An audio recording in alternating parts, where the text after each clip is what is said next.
बहुत सुंदर श्लोक है। पिछले श्लोक से हम लोग कंटिन्यूस पढ़ रहे हैं। पिछले श्लोक में हम लोग देखा महाराज भरीचित परम देवता ब्रह्मा जी ने समुद्र की कन्या शतद्रुष्टि के साथ विवाह करने का आदेश दिया और उसके शरीर के अंग प्रत्यंग अत्यंत सुंदर थे। वह अत्यंत युवा थी, वो समुचित परिधानों से अलंकृत थी। जब वह विवाह मंडप में आकर प्रदक्षिणा करने लगी तो अग्निदेव उस पर मोहित हो गए कि उन्होंने उसे संगी बनाकर उसके साथ भोग करना चाहा, जिस तरह पहले भी उन्होंने शुकी के साथ करना चाहा। अब इसमें 12वें में जब शतद्रुति इस तरह विवाह हो रहा था तो असुर, गंधर्व लोक के वासी, बड़े बड़े साधु एवं सिद्ध लोग, पृथ्वीलोक तथा नागलोक के वासी सभी परम विद्वान होते भी उसके नूपुरों की झनकार से मोहित हो रहे थे। इसमें हम देख रहे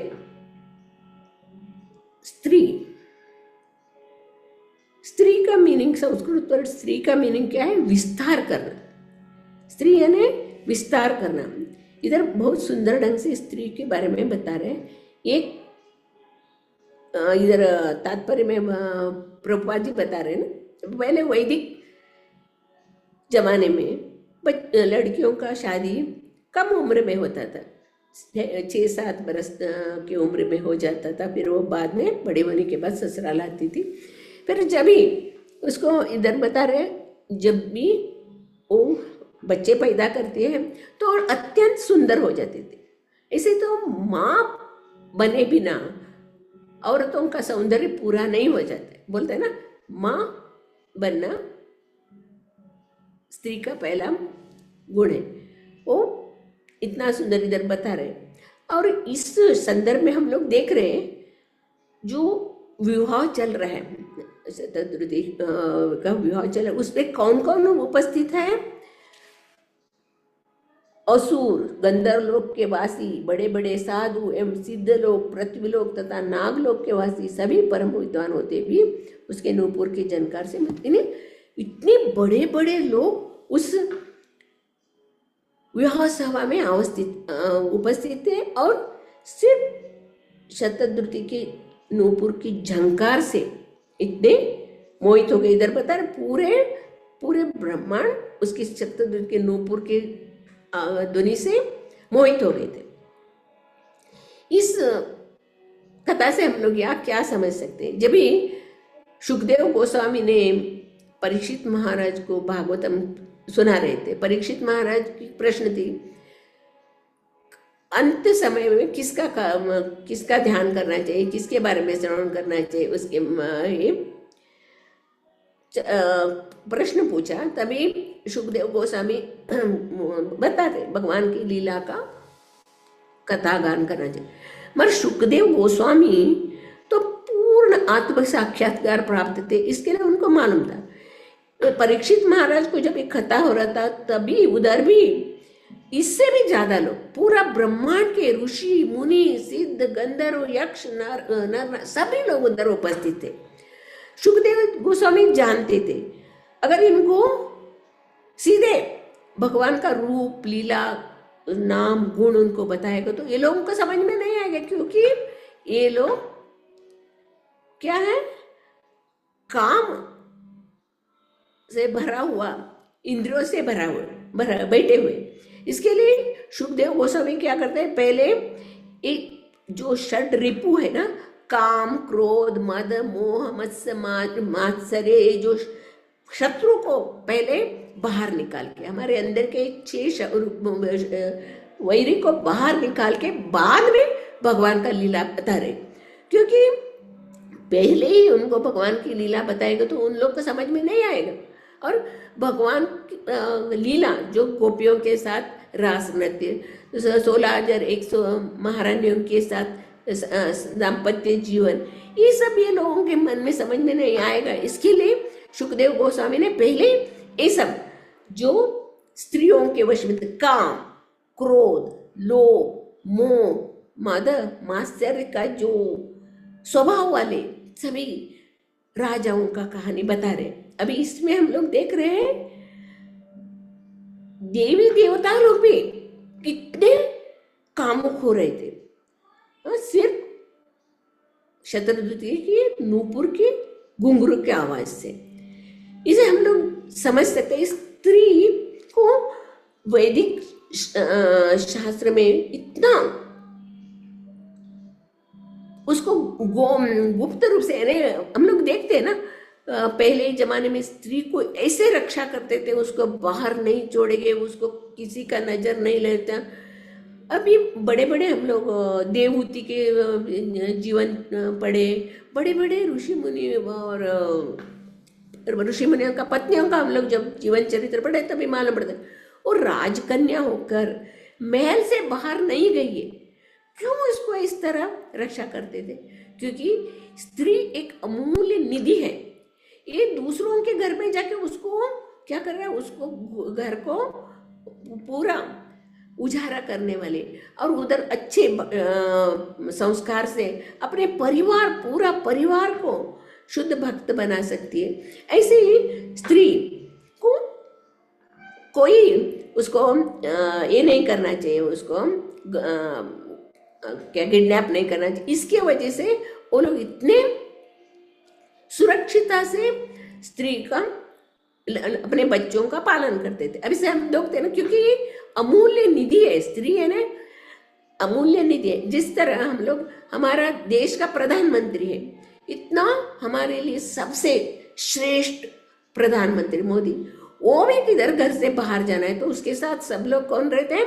सिक्योरिटी गार्ड रहते हैं। अगर वो खुद मन से भी वॉकिंग करना चाहते तो भी वो लोग नहीं चढ़ गए, नहीं हम लोग सिक्योरिटी गार्ड हैं, हम लोग आएंगे आपके साथ। यानी उनकी सुरक्षा किस तरह करते थे, उसी तरह वैदिक शास्त्र में बताया वो स्त्रियों की सुरक्षा करना जरूरी है, क्योंकि ये ऐसे कोमल है और उसको कोई तंग नहीं कर सकते। इसके लिए उसको सुरक्षा की जरूरत हो। बचपन में माँ बाप की सेवा में, शादी होने के बाद पति की सेवा में, और बुढ़ापे में पुत्र की सेवा में ये रहना जरूरी है।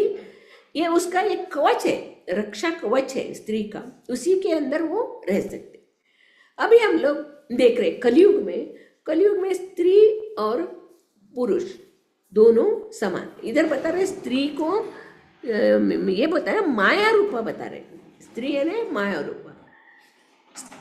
इसे हम लोग देखें तो सभी स्त्री और पुरुष दोनों ही माया है, क्योंकि माया बाहर नहीं है, माया हमारे अंदर ही है।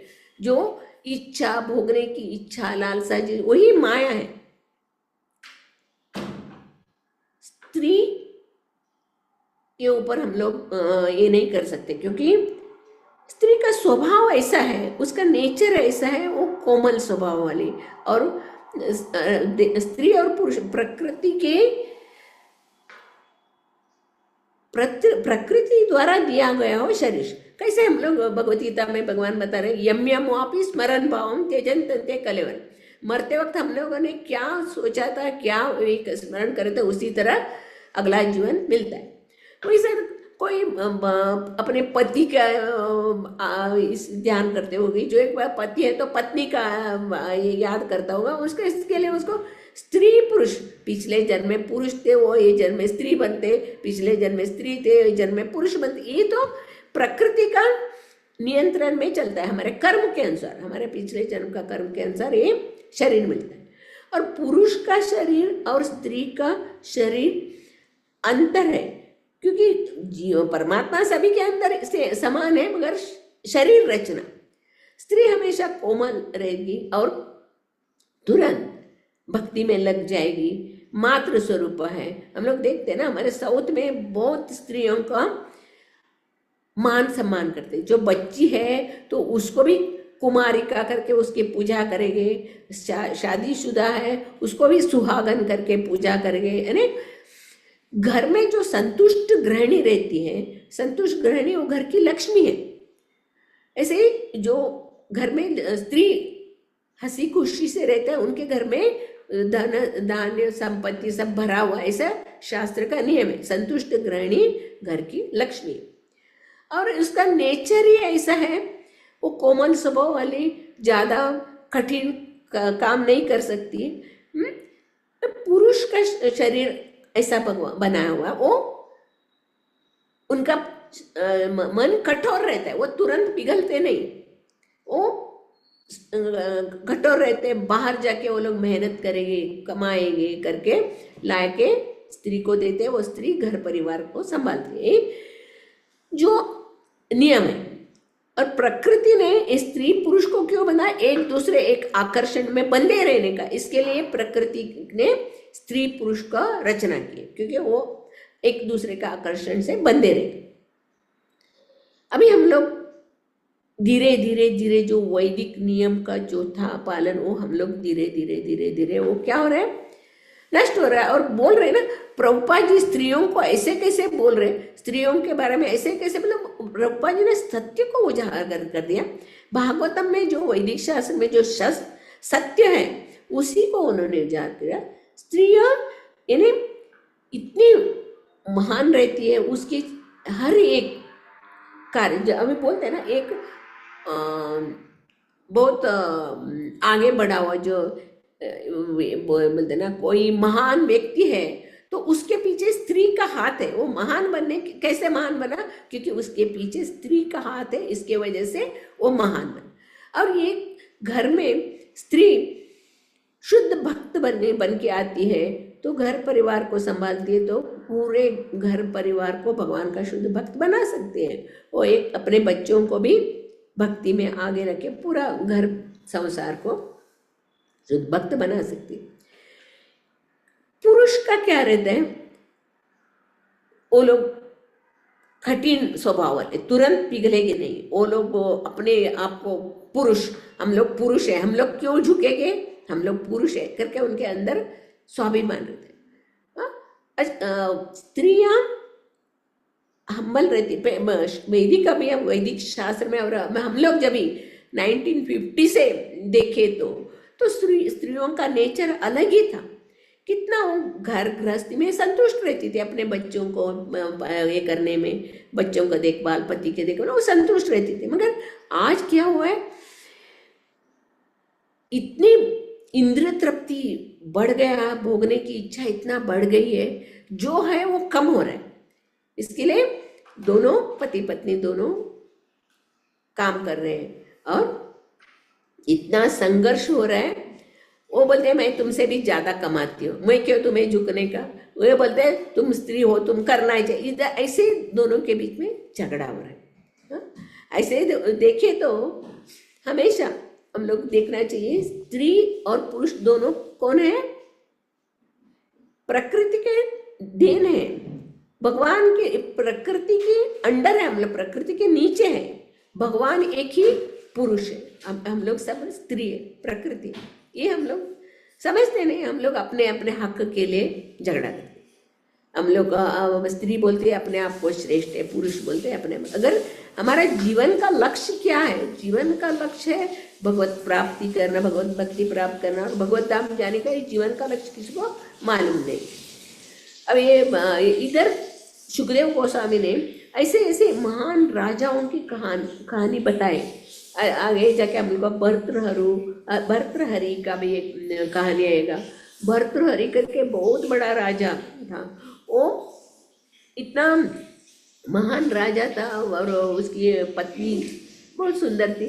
पर वो पत्नी के ऊपर इतना आसक्त था इन्हें, वो उसके पत्नी के सौंदर्य से 100 श्लोक 100 शतक उसका सौंदर्य लहरी करके श्लोक शतक लिखा था। इतना प्यार करता था वो राजा भर्तृहरि। फिर एक बार क्या हुआ, वो गुरु, उनके जो गुरु का मन में आया, इस राजा को कैसे भी बदलाना चाहिए, उसको कैसे भी उसके अंदर परिवर्तन लाना चाहिए, उसको भक्ति मार्ग में लाना चाहिए। उन्होंने एक योजना ठान ली। उनके पास एक सुंदर आभूषण था, वो लाके राजा को दिया, गुरु लाके राजा को दिया और बोला देखो तुम मेरे लिए अत्यंत प्रिय हो, इसके लिए मैं तुम्हें ये दे रहा हूँ, आप अपने जो प्रिय है उसको दे दो, अपने लिए जो आपका जो प्रिय है उसको दे दो। राजा खुश हो जाता है, वो आभूषण लेके उसके पत्नी रानी को देता है। वो रानी उसके लिए अत्यंत प्रिय थी, इसके लिए वो आभूषण रानी को देता है। फिर रानी क्या कर ऐसे क्या बात हो जाता है फिर रानी जिसको प्रेम करती थी उसको वो दे दिया। रानी क्या करती थी, दूसरे एक आदमी से प्रेम करती थी, उसको वो दिया। उसको बोला देखो मेरे जो अत्यंत प्रिय है मैंने उसको ये दे रहा हूँ। फिर वो जो आदमी जिसको दिया वो दूसरी वेश्या से प्रेम करता था, वो वेश्या को दिया। ओ ये देखो मेरे प्रेम का एक चीज है, आप रखो। तो वेश्या क्या करती थी, राजा से प्रेम करती थी। राजा से प्रेम करती थी, वो वेश्या लाके और राजा के हाथ में देती है, ओ चीज मैं आपसे बहुत प्रेम करूँ। तो राजा को आश्चर्य होता है, अरे ये मैंने मेरे बीवी को दी थी वो चीज, तो बीवी की दिया हुआ चीज ये कैसे है वापस हम। फिर वो उसको मालूम पड़ता है कि वे ऐसे बीवी ने किसको दिया, उसके हाथ से वेश्या इतने मेरे से प्यार करते, उसको मालूम पड़ा। उसने बाद में उसको बहुत वैराग्य आ जाता है, मैंने किस हड्डी मांस के शरीर के ऊपर मैंने प्रेम किया। इसके लिए उसको जीवन में वैराग्य के पूरा राज्य कारभार छोड़ के सन्यासी बन के जंगल में घूमते रहते, जंगल में भगवान का ध्यान करते भर्तृहरि घूमते रहते। फिर उधर ही बाजू एक प्रदेश से गोपीजन वल्लभ करके एक ऐसे ही सन्यासी, वो भी घर परिवार से अनासक्त होकर सन्यासी बन के घूम रहा था। फिर भर्तृहरि एक छोटा सा गांव में आ जाता है, उधर नदी देता है, हाँ चलो नदी में स्नान करेंगे करके। उसके पास एक झोला रहता है, वो उधर एक नदी के किनारे एक पेड़ था, वो पेड़ के उधर टांग देता है, वो पेड़ के टहनी पे वो झोला टांग देता है और नदी में आचमन करके मुंह धोने के लिए चला जाता है। उसी वक्त वो गोपीजन वल्लभ करके दूसरा एक सन्यासी उधर आता है और वही टांग टहनी के ऊपर अपना झोले टांग देते हैं। फिर वो नदी में आचमन करके मुंह धोने के लिए, फिर ये भर्तृहरि आता है, अरे मैंने टांगा हुआ था इधर पहले, ये दूसरा किसी का आ गया झोला आ गया। फिर वो आ जाता है गोपीजन वाला, अरे मैंने टांगा था। वो बोला तुम्हारा तो मेरा क्या है, ये पेड़ के ऊपर मैंने टांगा है। फिर दोनों का झगड़ा हो जाता है, मैंने टांगा है, मैंने पहला टांगा था, मैंने, दोनों का झगड़ा होता है। उतने में उधर एक बुढ़ी औरत, एकदम वयोवृद्ध औरत आती है और बोलती, छी छी छी, क्या सन्यासी होके झगड़ा कर रहे हो तुम लोग। देखो वो भर्तृहरि अपना राज संसार छोड़ के सन्यासी बन गया, इधर गोपीजन वाला अपना सब ये सब परिवार छोड़ के वो सन्यासी बन गया, वो कितना सन्यासी बन गए, और आप दोनों सन्यासी होके झगड़ा कर रहे हो करके वो बोलती। तभी वो दोनों को शर्म आता है और वापरे कर उधर से चले जाते हैं। ऐसे हम लोग अलग अलग कहानी से भागवत में और आगे आएगा पुरुरव के कहानी, ययाति की कहानी, ऐसे अलग अलग स्त्री के आकर्षण से कैसे पतन हो जाए, स्त्री के आकर्षण में। ऐसे स्त्री एकदम कोमल स्वभाव की होती है, वो कैसे देखते ना, बाल हट्ट, स्त्री हट्ट, राज हट्ट करके 3 हट्ट बोलते हैं ना। जो बच्चे इतना जिद करते तो हम लोग को खिलौना देखते, मुझे चाहिए तो मुझे हट करते, ऐसे स्त्री का भी हट्ट रहता है। मुझे वो तुरंत भौतिक दुनिया में जो भी उनको आकर्षित चीज लगी तो उसके पीछे लगते, मुझे ये चाहिए करके, वो स्त्री हट। यही हम लोग स्त्री हट के इसको रामायण में हम लोग एक संदर्भ में आता है, जब इस माता सीता सोने की ये देखती है ना, हिरण, सोने की हिरण को देखते ही बोलती है राम जी को, मुझे हिरण चाहिए। तो भगवान श्री राम जानते थे वो हिरण सच्चा हिरण नहीं, मायावी है, उसे मत ये करो करके बोलते, नहीं मुझे वही चाहिए वही चाहिए। वो भी जिद करते हैं ना, तभी भगवान इस उसको ये करते मारते, वो तो राक्षस थे मारीच। ऐसे ये स्त्रियों का हट रहता है, क्योंकि वो जब जिद करती है तभी अपना दिमाग से सोचती नहीं, ये मेरे लिए अच्छे है, ये मेरे लिए उपयोगी है, वो सोचते नहीं मुझे चाहिए। अभी हम लोग भौतिक दुनिया में देखते हैं ना, अभी सभी जो नहीं चाहिए वो सब हम लोग मॉल में वो देखे तो 2 से 3 मिलता है तो लाके रख के हम लोग ये करते हैं ना। ये जो स्त्रियों का स्वभाव, और जल्दी वो क्या करते हैं, दूसरों के मीठे मीठे बात में वशी हो जाती है। और पुरुषों का ऐसा नेचर है, वो मीठे मीठे बात करेंगे, अच्छे से बात करके ये करेंगे तो तुरंत औरतें स्त्रियां वो विश्वास कर देती है उस स्त्रियों के ऊपर, बाद में उसको पछताना पड़ता है। ये तो हम लोग भौतिक दुनिया में देख रहे, लड़कियां किस तरह शादी कर लेते, बाद में तुरंत डाइवोर्स आके घर में आके रहते, ये जो आज का जमाने में हम लोग देख रहे। मगर प्रभुपाद जी भागवत में लिख रहे 10वें स्कंद में, जब भी भगवान कृष्ण थे तभी भी यदुवंश में कितने सारे वेश्याएं थी। भगवान कृष्ण धराधाम में है, सभी जो यादव वाले भक्त हैं, फिर भी वेश्या लोग इसमें राज्य में इतने सारे वेश्याएं थी। तभी प्रभु बता रहे हैं इसमें, जो पुरुष रहता है उसको एक स्त्री से उसका मन भरता नहीं, उसके पास उसको 10,000 स्त्री उनके साथ रहे तो भी दूसरे स्त्री के ऊपर उसका आंख रहता है, ऐसे नहीं, वो कभी तृप्त नहीं होते, उनका शरीर का बनावट ही ऐसा है। ऐसे भागवतम में प्रभुपाद जी लिख रहे। तो ऐसे हम लोग चैतन्य महाप्रभु ने जो हम लोग को आचरण करके दिखाए, आचार्य बन के हमें दिखाए। राजा प्रताप रुद्र वो महान भक्त थे, चैतन्य महाप्रभु से मिलने के लिए कितने तड़प रहे थे, मुझे एक बार दर्शन दे दो, एक बार दर्शन। चैतन्य महाप्रभु बोलते हैं नहीं, आप राजा हो। प्रताप रुद्र भले ही भक्त थे मगर उसका राजा का टाइटल है ना, राजा का टाइटल है, इसके लिए बोलते हैं नहीं, स्त्री से और राजा से मैं नहीं मिलता हूँ करके उनको दर्शन नहीं देते। तो भगवान की कृपा से, शुद्ध भक्त की कृपा से उनको महाप्रभु का दर्शन होता है।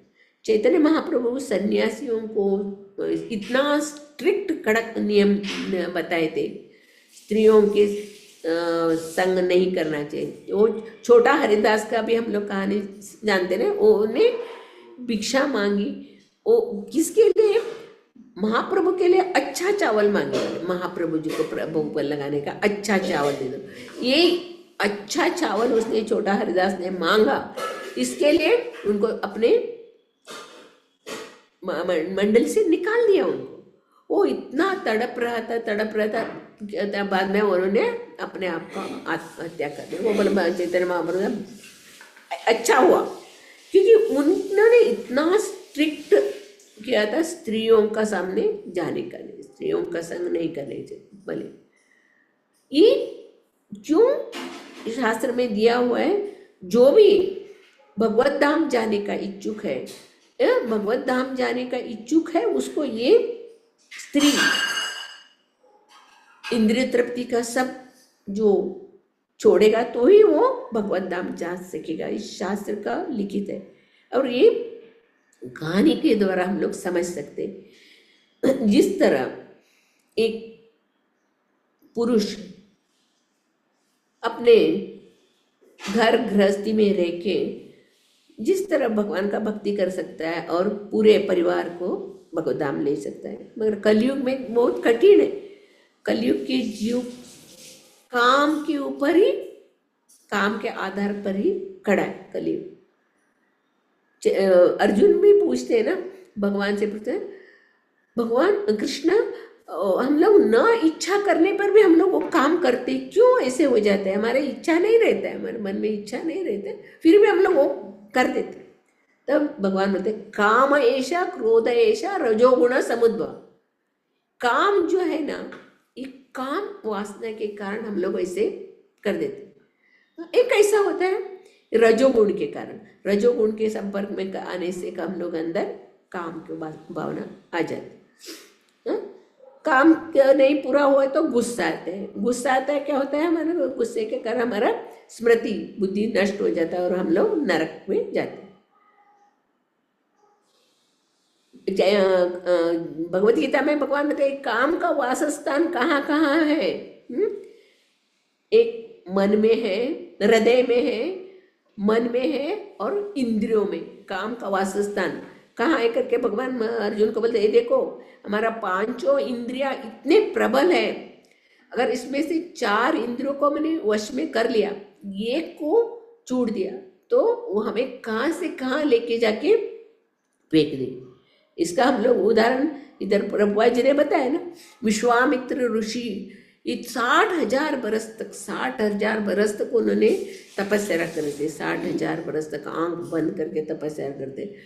फिर मेनका के कंगन के आवाज से उनका तपस्या भंग हो गई और उन्होंने उसके साथ संग करके उनको शकुंतला नाम की पुत्री हो गई हो।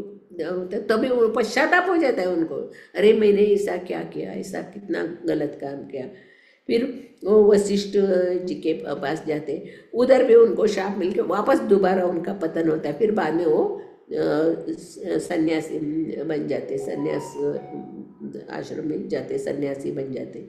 ऐसे हम लोग सौबरी मुनि का भी उदाहरण से देखते, अलग अलग अलग राजाओं का, ऋषि मुनियों का हम लोग उदाहरण से हम लोग देखते। एक काम जो है, काम कभी भी संतृप्त होने तृप्त होने वाला नहीं। जैसे आग में घी डालते जाएगा तो घी डालेगा तो वो कैसे और भी भगते रहेगा, ऐसे ही एक काम जो इंद्रिय भोग इच्छा जो रहती है वो कभी भी तृप्त न होने वाला नहीं। पर इधर भगवान बता रहे, जो कृष्ण का शरण में जाता है, वैराग्य विद्या निज भक्ति होगा, सब में हमारे अंदर वैराग्य आना चाहिए। हाँ, काम क्रोध लोभ सब हमारे अंदर से निकलना चाहिए, संसार में हमें वैराग्य आना चाहिए, जभी भक्ति का शुरू हो जाता है। इधर भगवान प्रभुपाद बता रहे, केवल भगवत भक्त जो कृष्ण पर आसक्त है, स्त्री के आकर्षण से बच पाता है। ये हम लोग राजा लोगों का अभी कहानी अभी आगे आएगा, पुरुरव ये आती, अलग अलग राजाओं का कहानी आएगा।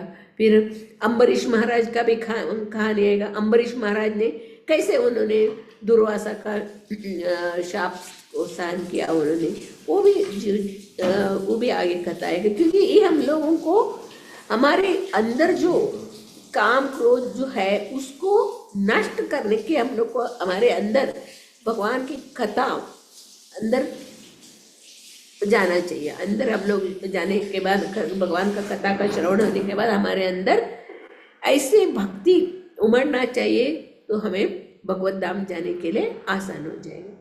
ऐसे हम लोग चैतन्य महाप्रभु बता रहे, अगर एक लकड़ी को साड़ी कपड़ा लपेटे तो भी उससे मोहित हो जाते पुरुष, उससे भी मोहित हो जाते बोलते हैं।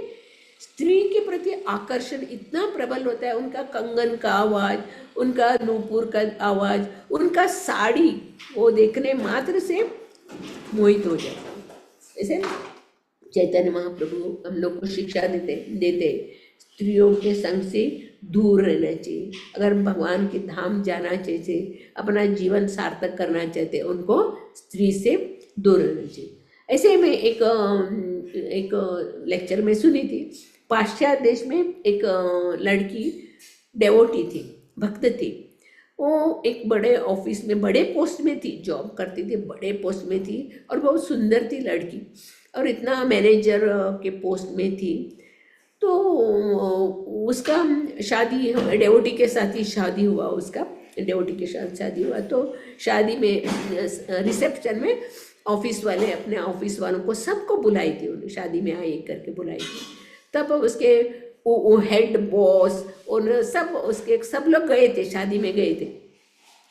तो वो शादी में गए थे, तो उसका जो ऊपर का बॉस रहता है ना, वो बोलता है उसको, देखो मैंने ना कितनी बार तुम्हें ये करने का, तुम्हें बलात्कार करने का कितनी बार मैं सोचता था, तुम्हें बाहर लेके जाने का, घुमाने का, तुम्हारे साथ भोग करने का, ये मैं कितने बार मैं सोचता था, मगर जो मुझे तुम्हारे साथ बात करने के लिए तो कोई कुछ एक शक्ति मुझे रोक देता था।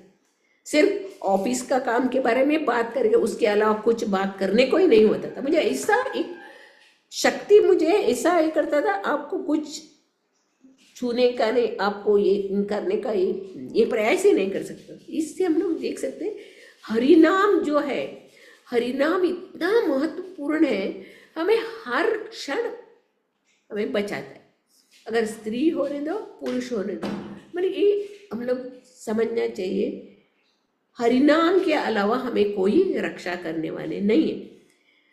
चैतन्य महाप्रभु ने उदाहरण करके दिखाया। प्रभुपाद जी का हम लोग देखते, प्रभुपाद जी और उनके गुरु महाराज भक्ति सिद्धांत सरस्वती महाराज बताते हैं, इस दुनिया अच्छे लोगों के रहने के लिए जगह नहीं है। ये जो भौतिक दुनिया जो है, भगवान की भक्ति करने वाले अच्छे लोगों को रहने का जगह नहीं है। ये बहुत पापी, राक्षसी, आसुरी स्वभाव वाले का जन है। इसके लिए हम लोग को तुरंत भगवान का हरे कृष्णा कृष्णा कृष्णा हरे हरे, हरे राम राम राम हरे हरे, भगवान का नाम लेते इस जगह को छोड़ना है। और प्रभुपाद जी ने हमें हम लोग को बताया, इतनी कृपा है हमें प्रभुपाद जी के ऊपर, हमारे कितने ऋण हैं हम लोग ये नहीं चुका सकते, क्योंकि उन्होंने 4 रेगुलेटिव प्रिंसिपल ऐसे बनाया। उन्होंने 4 रेगुलेटिव प्रिंसिपल से हम देखते, ये देख रहे हैं हम लोग, आंखों से देख रहे हैं, नशा पान करके। मैंने कितने स्त्रियों का जीवन देखा है, नशा पान करके औरतों को मारना पीटना, कितना आतंक करते थे।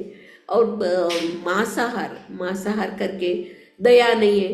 अगर घर में एक औरत को 5 लड़की हुए तो पति उसको छोड़ के चले जाते। वो औरत 5 लड़कियों को कितने मेहनत से, कितने घर के काम, इधर काम वो कर, क्योंकि अपने लड़कियों को अच्छा संस्कार देना चाहिए, वो आगे बढ़ना चाहिए करके पूरा अपना जीवन त्याग कर देती है अपने बच्चों को भलाई के लिए। और जुआ खेलने वाले भी पूरा, मैंने आंखों से देखा है, पूरा सैलरी जो हमें खत्म करके घर में आते हैं, तो बीवी क्या करेगी, कैसे अपना घर गृहस्थी संभालेगी। ऐसा उनका जीवन भी मैं देखा। ये चारों जो धर्म का जो पहिया है, प्रभुपाद जी कृपा से, चैतन्य महाप्रभु के कृपा से आज हम लोग को उसका मालूम पड़ा। ये 4 रेगुलेटिव प्रिंसिपल कितना स्ट्रॉन्ग है, उसको करने मात्र से, हम लोग उसको करने से, 4 नियमों का पालन करना, हरि नाम का जप करना, गुरु साधु का संग करना, भागवतम भगवदगीता का श्रवण करना, ये अर्चा विग्रह के पूजा करना, यही हमारे लिए आदर्श स्थापित करने वाले हैं, भगवत धाम जाने का मार्ग दिखाने वाले हैं। आज बहुत सारे प्रगति कर रहे हैं हम लोग आधुनिक दुनिया में। प्रगति क्या है? अधोगति में जा रहे हैं। जो वैदिक सभ्यता था, वैदिक नियम था, जो स्त्रियों को किस तरह अपने बाउंड्री में रहना चाहिए, वो छोड़ दिए। लोगों ने हम लोग समान है, पुरुषों के समान, हमें भी समान अधिकार है, हमें भी ये कर रहे हैं। पुरुष भी बोल रहे हैं हम लोग भी कम नहीं है, हम लोग भी श्रेष्ठ है। ये दोनों का चल रहा है। अगर स्त्री पुरुष को भी सहायता करे, पुरुष स्त्री को, एक घर गृहस्थी में पत्नी भक्ति करेगी तो वो पूरा परिवार को भक्त बना सकते। अगर पुरुष अगर भक्त बना तो भी वो दोनों पति पत्नी दोनों मिलके अपने परिवार को शुद्ध भक्त बना सकते हैं और भगवत धाम जा सकते हैं। अच्छे अच्छे संतानें पैदान करके वो शुद्ध भक्त बन के बाकी लोगों को भी उद्धार करते हैं। ये हम लोग सुंदर रूप से हम लोग इसमें सुना है। ऐसे देखें तो स्त्री कष्ट सहन करती है, उसके अंदर दया, ममता और सहन करने की शक्ति, सब ये बोलते हैं ना, कितने महारानी जैसे रहे तो भी देवहूति ने जंगल में करदम मुनि की सेवा की। उन्होंने अपना खुद का नहीं देखा, उसने मेरा ऐसा होएगा ऐसा होगा, कैसा वो रह रही थी। सिर्फ उसका एक ही है सेवा, पति सेवा करना, एक ही लक्ष्य उसका। उस त्याग तपस्या को देख के कर्दम मुनि खुश हो गए और उसको जो देना चाहिए तो वो सब सुख देते। हम लोग देखा है, हम लोग पढ़ा है। और माता देवहूति अपने पुत्र कपिल को भी पूछती है, हे पुत्र, हे भगवान, संसार में अति भयंकर पाप का कौन सा ये है, ये कौन सा ये शक्ति है हम लोग को पाप के मार्ग में लेके जाते हैं। तो कपिल बोलते ये माया, स्त्री बोलते हैं, ये जो माया का जो चंगुल में हम लोग फंसे तो हमारा उद्धार होना बहुत कठिन है। बोले बोलते भगवान ने बोला है, दैवी ऐसी गुणमयी मम माया दुरत्या है। ये दैवी प्रकृति वाले माया,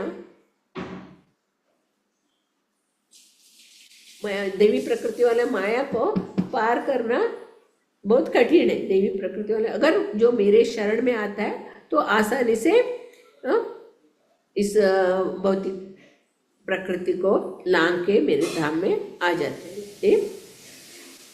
हम लोग भगवत गीता द्वारा सुनते हैं, येषि गुणमयी मम माया दुरत्या माम एव, मेरे सिर्फ मेरे शरण में आने से माम एव प्रपद्यन्ते मायामयिता तरन्ति।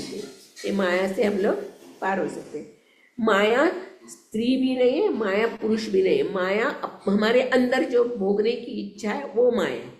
भगवान बता रहे हैं ना, भगवान की शक्ति इतनी प्रबल है, उसको कोई पार नहीं करते। अगर गुरु की कृपा, भगवान की कृपा है तो ही इस माया शक्ति से हम लोग पार कर सकते। भगवान बोल रहे हैं ना, उद्धव को बोल रहे हैं, हे उद्धव, जो मेरे भक्त अपने अनन्य भाव से मेरे शरण भक्ति करता है वो मेरे लिए अत्यंत प्रिय है। मैं हमेशा उसका रक्षा करता हूँ। और जो सांख्य योग, ध्यान योग, अष्टांग योग जो अलग अलग या तपस्या करे, सकाम कर्म करे, मेरे लिए वो इतने प्रिय नहीं है। जो मेरे शरण में आके मेरे भक्ति करते वो मेरे लिए अत्यंत प्रिय है। तो उद्धव को बता रहे। और शास्त्र में भी हम लोग भागवतम में अलग अलग कहानी के द्वारा हम लोग ये समझ सकते हैं कि हमारा जो जीवन का लक्ष्य क्या है, भगवत धाम जाना और सेवा करना, भागवतम भगवत गीता श्रवण करना और हरिनाम जप, ये जो हम लोग को जो 5 साधना पता है उससे हम लोग का जीवन सार्थक बन जाए। हरिनाम जप करना, अर्चा विग्रह का सेवन करना, भागवतम का श्रवण करना, धामवास और साधु संग, ये जो हम लोग को करना ही है। ये मनुष्य जन्म में आने के बाद स्त्री और पुरुष में कोई अंतर नहीं है, दोनों भगवान के अंश है। ये हम लोग को जानना है, हमें भगवत धाम जाना है, भगवत धाम जाना है। यही हमारा जीवन का लक्ष्य होना चाहिए। और हमें हमेशा सततम कीर्तयन्तो मां, भगवान बोलते हैं जो मेरा सतत कीर्तन करता है, मेरा ध्यान करता है, वो मेरे लिए अत्यंत प्रिय है। हमें भगवान का प्रिय बनना है। हरे कृष्णा। श्रीमद् भागवतम की जय। श्री प्रभुपाद महाराज की जय। हरे